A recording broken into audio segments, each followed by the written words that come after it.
Yes guys, तो market में एक नया आईपीओ आ रहा है बारबेक्यू नेशन का।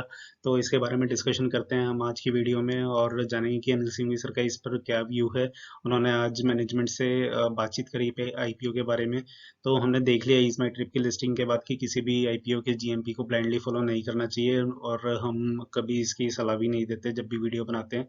तो हम फाइनेंशियल्स पर और काफ़ी सारी इंफॉर्मेशन जो रेड हेरिंग प्रोस्पेक्टस में कंपनी मेंशन करती है उसके बारे में डिस्कशन करते हैं। तो चलते हैं, पहले हम फाइनेंशियल्स के बारे में डिस्कशन कर लेते हैं। तो फाइनेंशियल्स क्या कहते हैं कंपनी के। तो ऑपरेटिंग रेवेन्यू कंपनी का ईयर ऑन ईयर बढ़ता जा रहा है और इस साल पेंडेमिक हमने देखा था, तो इस वजह से थोड़े से इस बार रिवेन्यूज कम आए हैं। और प्रॉफिट के बारे में हम डिस्कशन करते हैं। तो अभी तक कंपनी 2006 से ऑपरेट कर रही है, प्रॉफिट कभी भी इन्होंने पोस्ट नहीं किया है, प्रॉफिट आफ्टर टैक्स की बात करें तो। और इस बारे में कंपनी के मैनेजमेंट से जब अनिल सिंघवी सर की डिस्कशन हो रही थी, तो उन्होंने बताया कि प्रॉफिट आफ्टर टैक्स जरूर हमारा नेगेटिव है, लेकिन हमने कुछ सालों में operating profit means profit before depreciation EBITDA जो बोलते हैं, वो हमने पॉजिटिव पोस्ट किया है। लेकिन इसके पीछे और भी रीजंस हैं काफ़ी सारे कि क्यों इतनी अच्छी प्रॉफिटेबिलिटी कंपनी की नहीं है। तो इसके बारे में भी डिस्कशन करेंगे। नेटवर्थ में इस पर फोकस करना चाहूँगा। हालांकि ये डिस्कशन नहीं हुई अनिल सिंघवी सर की मैनेजमेंट के साथ, लेकिन मैंने ये नोटिस किया इनके फाइनेंशियल्स में कि नेटवर्थ इनकी अब इस ईयर में जो इन्होंने नवंबर 30 2020 तक के फाइनेंशियल्स पोस्ट करे, उसमें इनकी नेगेटिव नेटवर्थ हो गई है। नेगेटिव नेटवर्थ का मतलब होता है दोस्तों की कंपनी के पास प्रोमोटर्स ने पैसे डालने बंद कर दिए हैं और कंपनी के पास कुछ भी शेयर कैपिटल बची नहीं है। ये होती है जो कंपनी के प्रोमोटर्स ने पैसे डाले प्लस प्रॉफिट या लॉसेस जो कंपनी अब तक पोस्ट करती है, ये कुल मिलाकर उसका टोटल। तो हमेशा ईयर ऑन ईयर इनकी नेटवर्थ गिरती गई और इस ईयर में नेगेटिव हो गई है आके।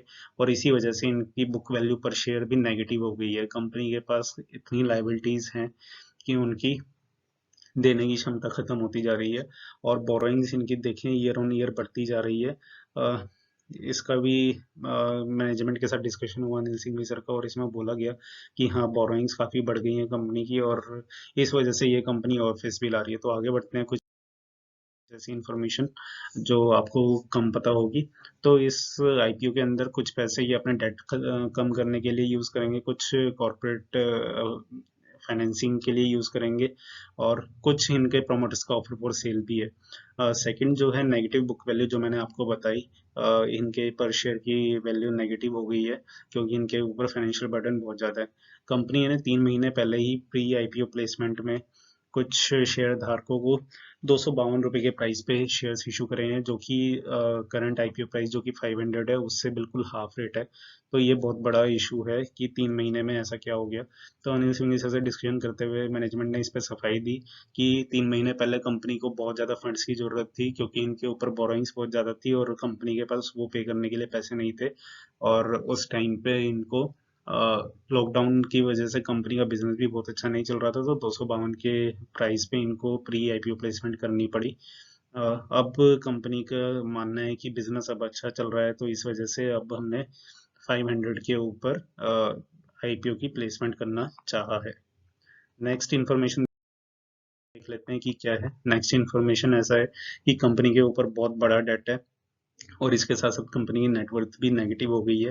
तो कंपनी के पास पैसा बिल्कुल भी नहीं है अपनी बोरोइंग्स को पे करने के लिए। तो मुझे ऐसा लग रहा है कि आईपीओ लाने का बड़ा रीज़न ये भी है कि कुछ टाइम और कंपनी अपने नेगेटिव नेटवर्थ को निकाल दे और कुछ आईपीओ के पैसे से अपना डेट कम कर पाए।